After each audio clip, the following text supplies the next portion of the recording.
Saudara, hari ini PSBB kembali diterapkan di Jakarta, tak berjalan sendiri. Pemprov DKI Jakarta juga melibatkan TNI Polri untuk memastikan masyarakat patuh terhadap protokol kesehatan.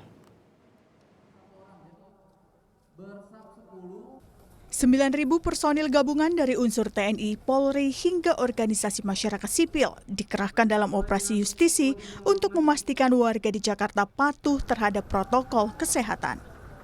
Meski dihimbau untuk menggunakan cara persuasif, namun sanksi tetap ditegakkan bagi para pelanggar. Pilihannya dua, sanksi sosial atau membayar denda Rp250.000. Dalam pelaksanaannya, ada 8 titik checkpoint dalam operasi justisi yang akan dijaga selama 24 jam di Jakarta. Tentu di titik-titik ini, seluruhnya di Jakarta ada 8 titik untuk kita melaksanakan operasi justisi. Yaitu di Pasar Jumat, perbatasan yang dari arah Tangerang, kemudian ada di Jalan Perintis Kemerdekaan, itu yang perbatasan dengan Bekasi, kemudian juga di Kalimalang, kemudian juga di Kalideres, serta di Tugutani, Jalan Asia Afrika, kemudian di Bundaran HI, dan di Semanggi. Itu ada 8 titik kita melaksanakan operasi justisi gabungan. PSBB kembali diperlakukan di Jakarta menyusul semakin tingginya kasus COVID-19 di ibu kota dalam beberapa waktu terakhir. Tim Liputan, Kompas TV. Lalu efektifkah operasi justisi untuk mendisiplinkan masyarakat agar patuh terhadap protokol kesehatan? Kita akan membahas soal ini bersama dengan dua narasumber. Yang pertama ada Sekretaris Fraksi PKS DPRD DKI Jakarta, Ahmad Yani, dan juga ada pengamat tata kota Yayat Supriyatna. Assalamualaikum, selamat sore Pak Yani, Kang Yayat. Selamat sore, Assalamualaikum. Baik. Kang Ibrahim. Baik, saya ingin ke Kang Yayat pertama. Ya. Kang Yayat, Ya. ada operasi justisi. Ya. Berbagai instrumen disiapkan. Apa yang Anda lihat dari penerapan atau pengetatan PSBB di Jakarta kali ini, Kang Yayat? Sebetulnya begini, operasi justisi itu tujuannya adalah agar mengarahkan perilaku warga sesuai dengan aturan, ketentuan. Supaya apa? Supaya muncul ketertiban, ketaatan. Ketaatan terhadap apa? Protokol kesehatan. Munculnya fenomena semakin meningkatnya kasus COVID di Jakarta, indikasinya ditunjukkan karena tingkat kesadaran masyarakat yang masih rendah. Nah, pertanyaannya, mengapa tingkat kesadaran masyarakat masih rendah? Ini menjadi persoalan. Karena ketaatan terhadap hukum, terhadap aturan, itu tidak sepenuhnya dijalankan. Kang Yayat, tapi kalau kita lihat pelaksanaannya sama seperti razia masker, pemeriksaan checkpoint di bulan April, sama saja, Kang Yayat. Nah, ini yang menarik. Yang menjadi masalah adalah kalau orang yang sadar, dia tanpa tekanan, dia tahu harus pakai masker, menjaga jarak, dan mencuci tangan. Sekarang, mengapa ada kerumunan, tidak mau menjaga jarak, kemudian tidak pakai masker? Karena aturan belum ditaati. Nah, sekarang pemerintah menggunakan kekuatan eksternal di luar birokrasi. Tadi akan menggunakan TNI, menggunakan Polri, kemudian organisasi masyarakat. Karena untuk membangun kesadaran itu, mengharmonikan antara aturan hukum dengan membentuk budaya taat hukum, itu ada 3 unsur. Satu, dari sisi aturannya, bagaimana aturan ini terlalu mengekang atau tidak. Kedua, kesiapan dari aparatnya. Sejauh mana jumlah aparat mampu mengedukasi jutaan orang di Jakarta. Iya, yang ketiga? Ketiga, ada nggak budaya hukumnya, kesadarannya? Karena ternyata untuk sadar itu tergantung kapasitas orangnya. Jadi PSBB yang kemarin, kemudian PSBB transisi itu dinyatakan tidak siap dong aparatnya dan juga tidak tegas aturannya. Anda melihat seperti itu? Itu kita lihat. Pada saat PSBB awal, angkanya kan tidak lebih dari 100 misalnya kejadian kasusnya.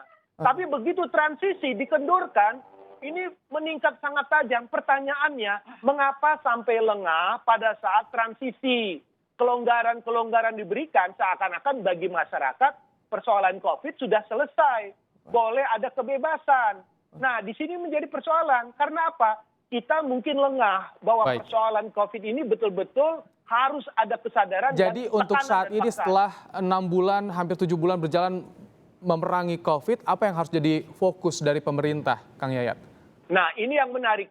fokusnya adalah meningkatkan kesadaran masyarakat. Dengan meningkatnya kesadaran masyarakat diharapkan tingkat penularan akan semakin berkurang. Melalui apa? Pembatasan dengan 3M tadi, masker, menjaga jarak, mencuci tangan. Dan kemudian ada kesadaran lain untuk saling mengedukasi di masyarakat itu sendiri. Baik. Karena ingat, sumber penyebaran itu salah satu penyebabnya adalah disebabkan kesadaran terkait dengan protokol kesehatan masih sangat rendah. Saya ingin ke Pak Yani. Pak Yani, kurang tegas katanya PSBB yang sebelumnya diterapkan. Kenapa bisa kurang tegas Pak Yani kalau Anda melihat? Kan aturannya cukup kuat tuh, Pergub. Saya melihat bahwa pada awal pertama kali diterapkan PSBB, ini kan sudah berjalan baik. Ya, kalau kita lihat grafik pada waktu lalu landai. Kemudian jumlah kasus juga tentang penurunan COVID ini tidak besar. Itu bukan karena tesnya yang masih sedikit Pak Yani? Bagaimana? Bukan karena jumlah testing yang masih sedikit? Bukan masalah itu. Tetapi setelah dibuka PSBB transisi ini, tadi ada kelonggaran-kelonggaran. Nah, sementara di sisi lain bahwa masyarakat menganggap ini ada kondisi new normal lah seperti itu. Sehingga mereka kurang memberikan perhatian lagi. Bahwa seakan-akan kalau mereka berjalan, ya mereka tidak menerapkan tadi 3M itu tidak masalah. Namun kenyataannya setelah kita lihat pada saat bulan September ini peningkatan yang luar biasa. Ya, kasus itu bisa 1 hari sampai 1.000 peningkatan di DKI Jakarta. Kalau Anda lihat kenapa kesadaran masyarakat bisa kurang Pak Yani? Karena pada waktu lalu ada pelonggaran-pelonggaran, ya. Ada pelonggaran-pelonggaran tentang masalah kegiatan-kegiatan di beberapa sektor. Nah, pada awalnya kan belum ada kelonggaran. Nah, setelah dibuka kelonggaran, masyarakat menganggap wah ini kondisi dianggap new normal, sehingga mereka melakukan aktivitas. Tapi kan Pak Yani ketika dilonggarkan aturannya tetap 50% untuk perkantoran, kemudian juga masker, jaga jarak. Apakah saat itu kurang tegas atau tidak cukup untuk mendisiplinkan warga? Ya, saya kira tadi karena masyarakat hilangnya muncul ya berkurangnya kesadaran itu, sehingga mereka tidak lagi disiplin sebagaimana pada waktu awal. Karena ada kelonggaran. Nah, karenanya pada saat sekarang kasus ini meningkat, maka mau tidak mau, ya seperti Pak Gubernur itu, bagaimana menerapkan PSBB kembali. Nah, dengan harapan tadi, melalui PSBB yang diterapkan sekarang ditegakkannya aturan ya yang lebih mantap lagi dengan mengerahkan aparat yang memang sudah diturunkan. Kenapa? Harapannya ya tadi bahwa bagaimana tentang masalah peningkatan kasus penularan ini bisa menurun. Ini harapannya. Pak Yani ada juga. Lagi-lagi saya katakan bahwa sebenarnya ya untuk proses penyadaran warga masyarakat memang selain ya kalau masyarakat budaya kita harus diberikan sanksi ya. Nah, sanksi ini yang Pak Yani, sebetulnya ada juga suara tidak perlu PSBB diketatkan kembali atau balik ke PSBB total, tapi bagaimana pengawasan dari pemerintah menerapkannya? Kalau Anda lihat bagaimana pengawasannya selama PSBB berjalan di awal April bahkan di PSBB transisi? Ya, barangkali kalau di dalam pelaksanaannya ada ya. Pertama, warga masyarakat yang kurang disiplin. Kemudian bisa jadi tadi mengenai masalah ketegasan, ya aturan itu belum ditegakkan secara sepenuhnya. Ya, karena tadi ada ungkapan kadang-kadang ada toleransi. Tetapi untuk yang sekarang, kadang melihat kasusnya sudah meningkat tentang penularan corona ini mau tidak mau sudah tidak ada toleransi lagi. Baik. Ya, aturan ini harus ditegakkan, masyarakat harus disiplin. Tetapi memang masyarakat bukan hanya diingatkan pada aturan pada penindakan dan sanksi saja. Saya kira masih banyak masyarakat yang mungkin barangkali belum paham. Nah, ini perlu ada edukasi.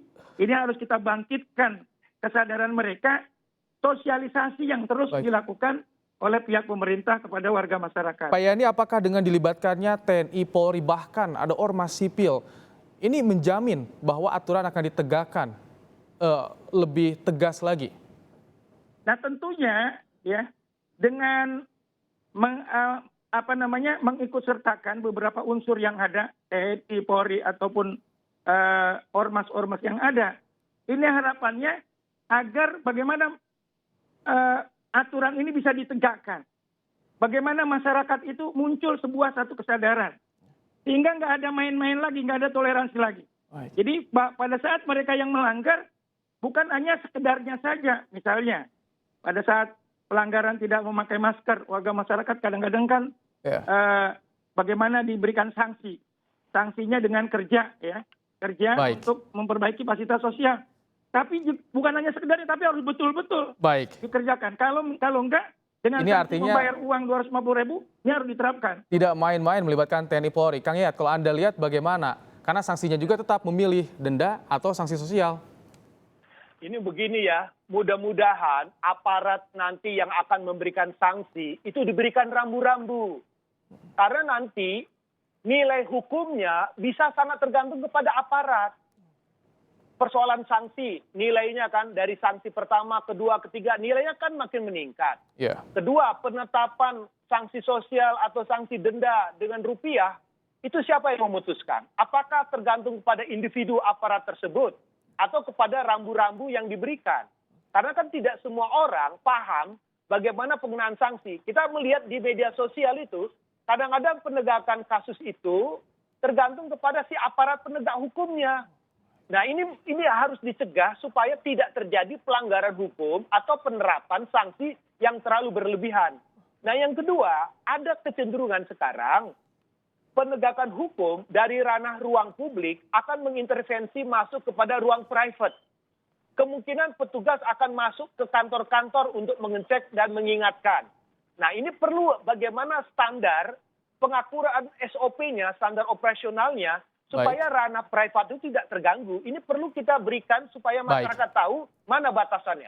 Harus ada rambu yang jelas dalam penegakan aturan pengetatan PSBB di Jakarta agar masyarakat juga semakin sadar. Terima kasih Pak Ahmad Yani, Sekretaris Fraksi PKS DPRD DKI Jakarta, dan Kang Yayat Supriyatna, pengamat tata kota, telah memberikan insight kepada kami di Kompas Petang. Terima kasih Bapak-Bapak.